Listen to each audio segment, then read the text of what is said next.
मूळ नाव दत्तात्रय यशवंत कर्णेकर. महाराष्ट्रात पहिल्यांदा आले तेव्हा त्यांनी संत भूमी मंगळवेढा निवडली आणि मंगळवेढ्यात त्यांनी 12 वर्ष वास्तव्य केलं. 1836ला महाराज मंगळवेढला आले आणि 1850ला मंगळवेढ जाताना सोडलं. त्यात मी 12 वर्ष गावात होते आणि 2 वर्ष आसपासच्या गावात फिरले महाराज.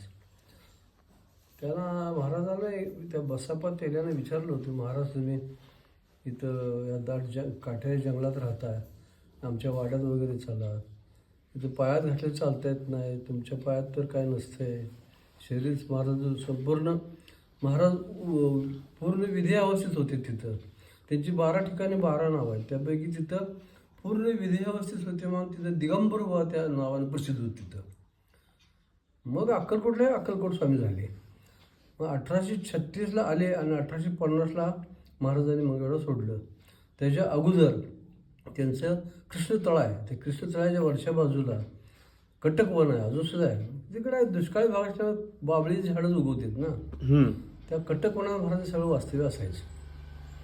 त्यांच्या मनात आले कोणाचा उद्धार करावा असे गावात आलेल्या लोकांमध्ये 7-8 नावं चरित्रात आहेत.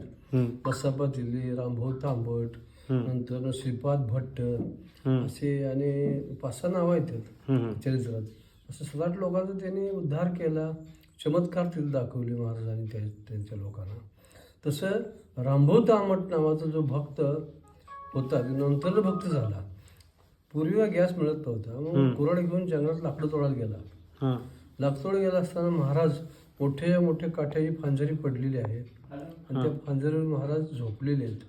एका अंगावर महाराज झोपायचे ना, तिकडे तोंड करून झोपले आणि घोरा लागलेत. त्याच्या मनात आलं की तो पायात घातलेले चालता येत नाही.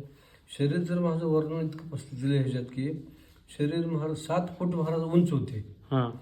शरीर लोण्यासारखं शरीर महाराज मऊ होतं आणि त्यांच्या शरीरात तेज बाहेर यायचं, तेजोमय शरीर महाराजांचं होतं. आणि असताना त्यांच्या नजरेला नजर कोण लावू शकत नव्हती, तीक्ष्ण नजर महाराजांची होती. आणि ते म्हणला हे कोणतरी स्वर्गातनं देव किंवा ऋषीच उतरले असावे. काठ्यावर झोपले, शरीर तर एवढं सोन्यासारखं मऊ आणि काठाही मोडलेलं नाही. म्हणलं त्याच्या हातातनं कुऱ्हाड गळूनच पडली. आपलं भाग्य म्हणून ते मनातल्या मनात म्हणलं, मागणं पायाला हात लावून दर्शन घ्यायला गेला. दर्शन हात लावल्यावर महाराज जागे झाले. त्याला त्याच्या मनातलं वाक्य बोलले, तुला काय अर्थ? म्हणले आम्ही देव असो ना ऋषी असो ना मुनी असो. त्याला म्हणले, अरे बापरे. त्याच्या मनातलं वाक्य ओळखलं म्हणल्यानंतर महाराज दोन्ही पाय त्यानं धरले आणि महाराज माझा उद्धार करा म्हणले. महाराज म्हणले जा आता तुझ्या वेळ यायची म्हणले जा.